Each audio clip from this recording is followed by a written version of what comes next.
Hello and welcome back to another Xenoblade Chronicles X Definitive Edition video. Me and a friend of mine, Intra, have each spent about 700 hours, some of that admittedly being AFK, farming for 4-slot weapons in Chapter 13, and I wanted to make a quick video before leaving sharing the grinding locations that we found. These are the best ones that I know of. There might be some better, and not all enemies will be included in this, as there were some that I did not farm. But I just kind of wanted to make a quick video of this to hopefully help someone else along with their farming adventure if they decide to do this as well. The skells that we'll be using in this video will be from the skell showcase video that I made previously, and I will link that in the description if you do not know about good skells in this game. But specifically, I'm going to be using a Diskbomb skell and a Part Breaker skell for farming certain tyrants. Additionally, I'm going to be showcasing how to die to certain tyrants AFK in order to raise their crowns back up. This is why H, B, and L are picked up in my party. And then you're also just going to want to have someone with Treasure Sensor, which I'm using Elma for. I will be showing off all their builds as they become relevant later on.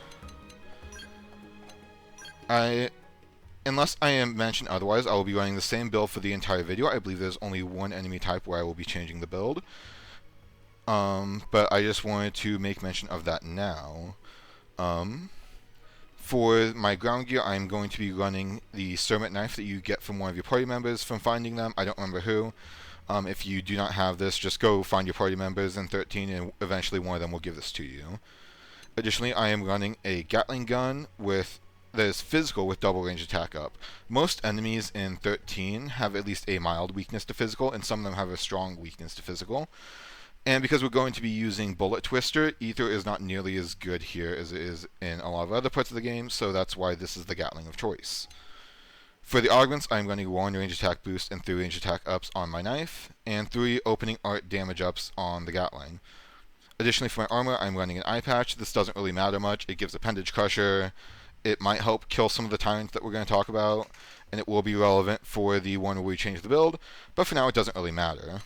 Additionally, I'm running 2 pieces of shop gear with range attack up, and my arms both having range attack up XX as traits on them. This is extremely overkill for a lot of the enemies that we're going to be talking about, but I just kind of wanted a concise build that will work for the majority of them, so I'm not constantly having to update you on what you should be running. It is very easy to take on most of these farms as Naked Slayer if you want to farm for that leaderboard alongside this. I just, for simplicity's sake, do not want to do that. For the skills, I am Astral Crusader and I'm running Boosted Bullets, Machine Gunner, Iron Knuckle, and Long Shot. And for the arts, the only thing you really need is Bullet Twister. If an enemy happens to survive something, you can either just quick recast it, or if you want something with a bit of a faster animation, you can just throw on Bullet Storm. It's not really necessary though. With all that introduction out of the way, let's go ahead and start talking about farming. For the Marnucks that drop range weapons, you're going to want to start off over here at this landmark.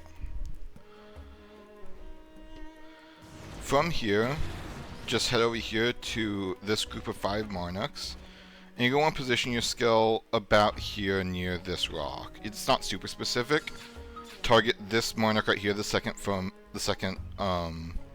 in this direction, and you essentially just want to initiate combat with your skell. I'm going to use Phoenix for this because it'll also clear the first wave of enemies for the farm. You can just take everything in your inventory and check it later, and then simply return to your skell. If you're positioned correctly whenever you exit your skell, you should be able to press R once and target the furthest Marnuck. This is what the long shot skill is for. He is outside of the AoE range, but if we target him, we'll still kill him along with the other 4 close by Marnucks. And you can use this to very quickly farm 5 Marnucks at the same time and repeat. There's actually so many Marnucks right in this one spot that even if the Tyrant was Gold Crown, which currently it is Bronze Crown, this would still give you more weapons on average than farming him plus the 2 Marnucks close to him. For the Mislaadi farm, this is the one that you're going to want to be changing your build slightly for, and that is just to simply replace the range attack up and range attack boost on your weapon, on your knife, with Appendage Crusher. This will get you up to -5 on the appendage we're going to be targeting, which will help us kill it a little bit faster. If you happen to have an appendage crusher for a slot of any melee weapon, you can then replace one of these appendage crushers with another ranged attack up to increase your damage output slightly and make it so you can miss more hits before the Mislaadi survives. Additionally, if you have a Gatling with ranged attack up, ranged attack boost, and firing range up for the third trait, that can make this a little more comfortable of a grind, whereas now you have to run a little bit far depending on where the Mislaadi spawns. And for this farm, we're just going to be skip traveling to this landmark. We're going to run forward slightly. You should auto-target onto the head, and then just use a bullet twister. This will kill all the enemies, which will be 4 Mislaadi, regular Mislaadis, the tyrant, and then 1 random false wolf that just happens to be in the area. Right now, Miramis is at Gold Crown, so this farm is pretty quick compared to what it could be, and she will always drop 3 drops whenever you're online. And you can just repeat this farm very quickly, just simply by skip traveling back to this landmark. For Zedums, you're going to want to skip travel over here.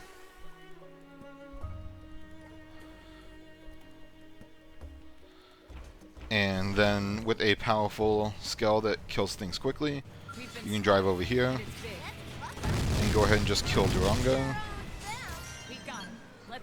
And then you can just mount your skell on the attack going if it's something like Diskbomb whenever you don't get a B button prompt. And as long as Durunga has a crown, he will be the fastest thing to farm, because all crowns, even bronze, give a slight increase to drop rate or drop count. But if he does lose his crown, you are better off just simply farming one of these guys. They're just around, because they will have, a tyrant with no crowns has the same drop as drop rate, or drop table, drop rate, whatever you want to call it, as regular enemies. And these guys are much easier to kill, which can make it just simply a faster grind if you don't have any particular reason to be farming Durunga in particular. For Qmoevas, we are going to be using a Part Breaker skell this time, and we are going to be heading over to this landmark near the end. If we're at the beginning, you turn around, you can simply launch your M-missiles, break all of the appendages on the tyrant, and kill it. You might need a quick recast if you don't have a skell as strong as mine, or with glitched MSL mag M-missiles. But you can simply look back to it and shoot it every time. As long as this Qmoeva has at least a bronze crown, this is the best place to farm for the Qmoeva drops, as you get quite a lot.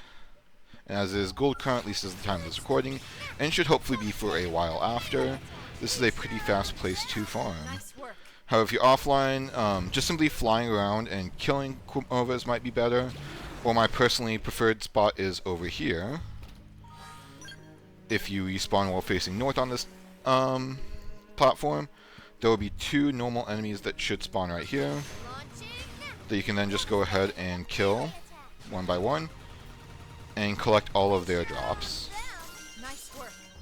For Puges, we are also going to want to start here at this landmark.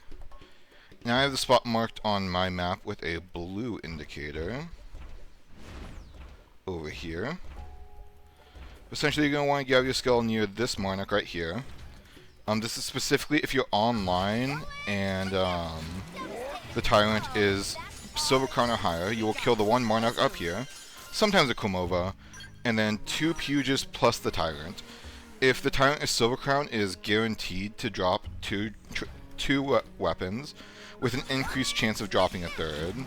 You can position your skell here to try and get it so that you always are easily able to target onto this Marnuck, or you can just target it before you exit your skell. But you can just simply do bullet twister here. I will now go ahead and cut away to an offline farming spot, or a spot that would be better if the Puge is bronze crown or worse. So for the offline or low crown farming spot for Puges, you're going to want to head over to this landmark and fly off over to this corner by where you pick up HB.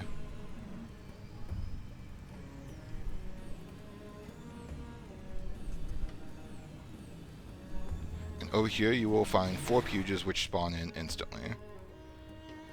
For me, you can just kind of position yourself wherever. I'm going to position myself like right here. And then just target onto any of the Puges, does not matter which. And you can kill them all in a single bullet twister. This will kill 4 regular enemy Puges, so you do miss out on the Marnuck. But if you are not guaranteeing 2 drops from the crown, this tends to be a slightly more efficient spot. For farming the Pugilith, you're going to want to once again skip travel to this landmark. And you're going to want to have a decently strong skell for this, because if you do not, you will aggro the nearby Puges, and they do not drop 4-slot weapons, so they are not worth killing. Essentially, just attack this Pugilith Tyrant, exit your skell. If you kill them fast enough, they won't aggro, and you can just rinse and repeat. This is the best place to farm as long as it is at least Silver Crown, and you have a strong enough skell weapon, and you're able to be online. Much like the Puges though, there will be an offline spot, which I will go ahead and show here in a second. For the offline Pugilith farming spot, you're going to want to equip some firing range to your Gatling. I'm simply replacing the opening art damage with it. And then you're going to want to once again skip travel to the same landmark. This is the best spot I found, though I did my farming online, so it's possible there is a better one. But if you come over here and stand by this Pugilith where it spawns, such that Bullet Twister will hit, you can reach the one over there and kill both of them in a single Bullet Twister. This is going to be a little bit slower on average than killing the Tyrant if it is Silver Crown and / or you are online. But this is still a pretty good backup spot for offline grinding, or if the crown ever drops too low. For Ziggs, the best spot is once again just going to be the Tyrant. If you come over here, you can get aggroed by the Tyrant. Just go ahead and fire some missiles at him. This will break all the appendages and give you a ton of extras. If you have a skell that also has some sort of AoE that you can do in addition to breaking all of the appendages, you can also kill, I believe, 4 Oc-servs here, or you can simply do it in another combat because they're not actually asleep, that you're all targetable. But I typically find it a little bit better to farm the 2 separately, as you get the 2 extra Oc-servs plus the Tyrant whenever you farm there. But as with Qmoeva, it's important to break the appendages since the weapons each give an additional drop, and you can get your F-waves maxed out very quickly this way. With that out of the way, let's go ahead and move on to the next section. For this next one, I'm not going to be showing flying over, but it is over here by the cave in the cave with the Tyrant, over in the Libra fault zone. You're going to want to target this Oc-serv on the outside, the high one on the left when looking towards the cave. Come over here and make sure you're close enough this way to spawn in the Tyrant Oc-serv, and then send Phoenix. This should kill 6 Oc-servs every time, including the Tyrant. So if he has a crown, or if he does in the future, you will get the extra benefit out of this. Unlike the Pugilith, we cannot dismount during the reward screen, just simply because Phoenix kills them all instantly. And once you're done, you might have to adjust the camera depending on where this Oc-serv spawns, but you should be able to just send Phoenix instantly and always kill all 6. As far as I know, there's no areas that give more than 6 Oc-servs, so even whenever the Tyrant has no crown, or if you are offline, this is still the best place to farm them. So the best, what I think to be the best Shrad farming spot I didn't find until making this video. I haven't done any timing yet, so I am going to mention the other ones that I have used. First of all, you can just kind of come over here, as long as the Shrad Tyrant has any crown. This is going to be faster than one of the other ones I'm going to show. And you can simply go ahead and get off a quick bullet twister and kill off all the enemies. I kind of run my skell into this corner for a little bit because it gives a good angle to simply dismount the skell. and target onto the Shrad again. And you can go ahead and just repeat. If the Shrad does not have a crown and you want something that's a little bit less investment to kill, over here there are 3 Shrads, no Tyrant though, so it's a little bit worse than a crown Tyrant. But you can go ahead and simply use a bullet twister here if you put your skell next to this rock, and once again you will be able to return to skell in order to respawn them all. And if you have a good angle, you can quickly target onto the far one again and repeat. The last area of note is down here. If you kind of cover this area in just the right way, you can get up to 7 Shrads to spawn in. Then if you stand right about here and just send a Phoenix, you can get all of them. I am pretty sure this is faster than the other methods shown, which is why I kind of wanted to make special mention of it. I didn't realize that you could get them to spawn in this quickly. But if you kind of just run around into this area to hit all their spawn trigger areas, so a little bit over here, a little bit over here, and then back to the center, you can get them all spawned in pretty quickly. So that is a very fast way to farm these Shrads that I wish I knew about earlier, because I am mostly sure that this is faster. Anyways, on to the next section. For the Qo, the spot with the most drops to get per cycle, I don't necessarily know if it's the fastest because it does use Phoenix, is going to be over here at this landmark, in the cave that we use to get to the spear, and that is near where Celica is. Driving past this one, and finally up over here in this cave, get close enough to spawn in the Tyrant, and go ahead and send in Phoenixes. These 2 Qos plus the one up there that this will get. I do believe you can get all 3 of them with a bullet twister, but it's a bit finicky, and I don't really like messing with it, and it can be a bit difficult to kill the Tyrant, and yeah, it can just be a bit difficult to get everything in range between the Tyrant, this one, and the one that's way up there. So I personally just do it with a Phoenix when I do this. If the Tyrant has a crown, which I do not believe it does at current, this is one of the better places to farm the Qos for their drops. Though, this is another one where there is another pretty good spot for offline that I will go ahead and show here in a second. For the other Qo spot, it's going to be over here on this island, where there are a group of 3 Qo and a Galdir.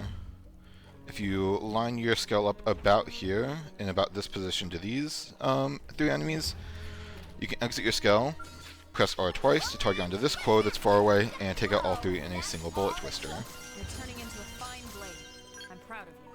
Bullet twister is faster to kill than Phoenix is, so especially whenever the Qo Tyrant is below Bronze Crown when it has no crown, this is a pretty good spot to farm just simply because it's a little bit faster, and you'll get some medium skell armor from this Galdir here. You don't get any of its weapons because you're not breaking its appendages, but it is a nice little bonus that you can get along the way if you want some 2-slot skell armor. Now we're going to be talking about death farming. There are 2 things to know about whenever you are farming deaths. First of all is that you need to be online, and second of all is that our build has changed. So our weapon does not matter at all, even remove this, we just don't need it. And for my armor, I've switched to the prototype equipment from the start of the game. You cannot get this back if you've gotten rid of it, and if you don't have it, no worries, you can just run no armor and you'll still die to the enemies pretty quickly. But the basic idea is that you want to have as low of resistances as possible whenever you are death farming, because it will make you die a little bit faster, and because I happen to have the prototype stuff that gives you -5 to 5 attributes with no benefits to the 6th, it's pretty good if you don't want to think about what resistances you want. Additionally, I am the class Enforcer because it has the lowest amount of HP. Another thing to note that you will want to do is if you go into your system settings and sleep mode settings, you want to make sure that whichever way you are playing, it is set to never disconnect, or never go to sleep, which will prevent you from going offline. Though because I opened the menu, I do need to reconnect. And there are 3 different setups that I'm going to be talking about here. The first is the easiest one, which is simply going to be a rubber band setup. If you take a rubber band and pull the control stick in roughly this direction, which can be done by looping it over the ZL button, you can pretty consistently and pretty quickly walk over into Miramus's range. So I like to do it on skip travel, so I have a little bit of a buffer window to get it over. You're probably going to have to adjust it slightly. It might not run you quite the right direction, or it might have you slow walking, but essentially what you want to have happen is you will walk over here, Miramus will spot you, and you will get caught on this rock. You can get a slightly better angle than the one I currently have, but it doesn't really matter that much, and as you can see, she's pretty efficient at killing me.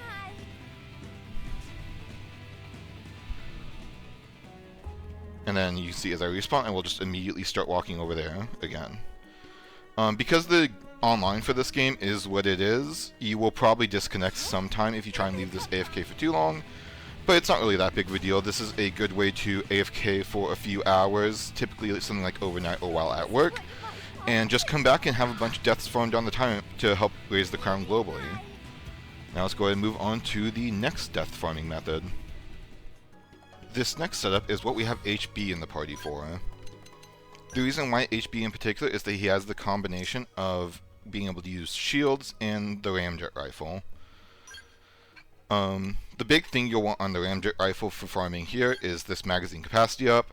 This will let HB do a lot more auto attacks and build up his TP much faster so that he can revive you, as well as having access to shields, which can give him extra resistances through their battle traits. Of other note is that you will want at least 1 HP rebound. Preferably you can get this into the chest plate, but if you don't, you can craft an augment. And depending on how high you can get your resistances, you might also need an additional HP rebound like I have here. I'm not sure if I still need it. I've changed the setup slightly since I originally put it in, but I'm still going to use it. Outside of that, I'm just using resistance up augments to get his resistance to max. And to note, I currently have no arts equipped to him because we want him to keep holding the ramjet rifle and a skill to further boost his HP. So the setup I currently have is for fighting Hammurabi's Qmoeva. And the way that you want to do this is to simply aggro the enemy, exit your skell, use a come to me, assemble. You can use by holding L and pressing B. And then you can simply... You're going to want to have your back to a corner so that you don't move backwards whenever you die. I find this corner works well. And also importantly, you're going to want to point your camera such that the enemy will be on screen. So we'll go ahead and just AFK this for a little bit. I will probably speed it up in post, we will see. And we'll just let him kill us a few times so you can see what's happening.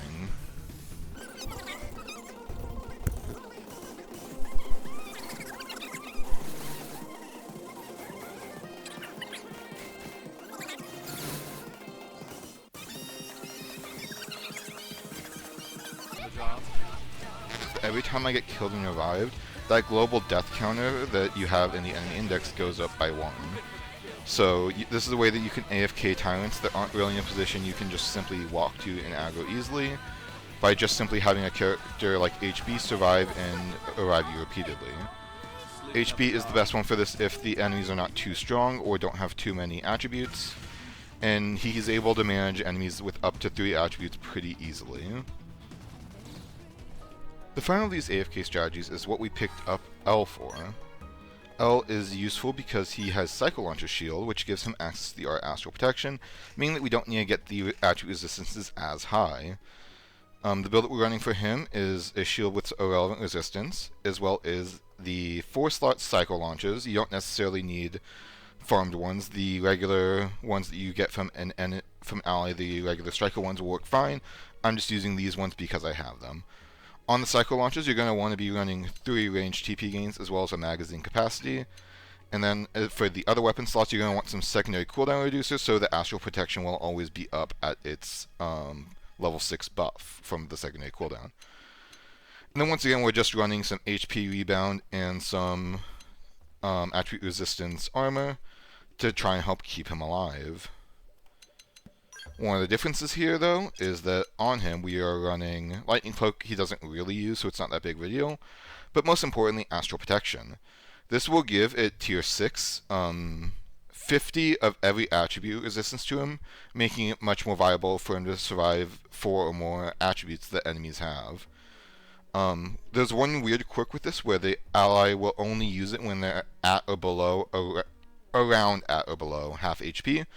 So L will be taking a bit of a beating before that starts. Additionally, we're not going to be able to have him on Come To Me, as that will prevent him from using Astral Protection, but we are able to keep him going for a while.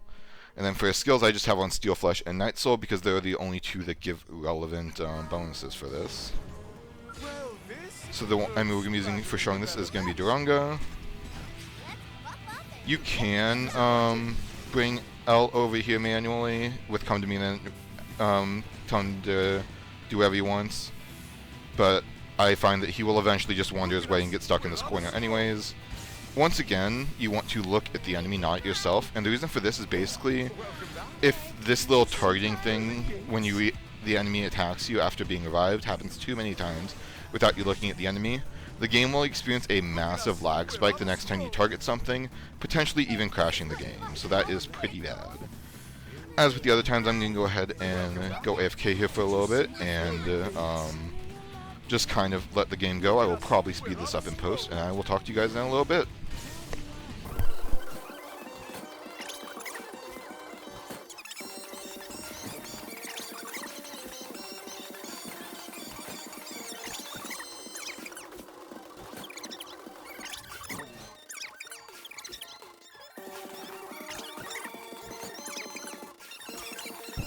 Of particular note for farming with using an Astral Protection character is that this will not last as long. As you can see, the auto attacks are doing, well, not a lot of damage.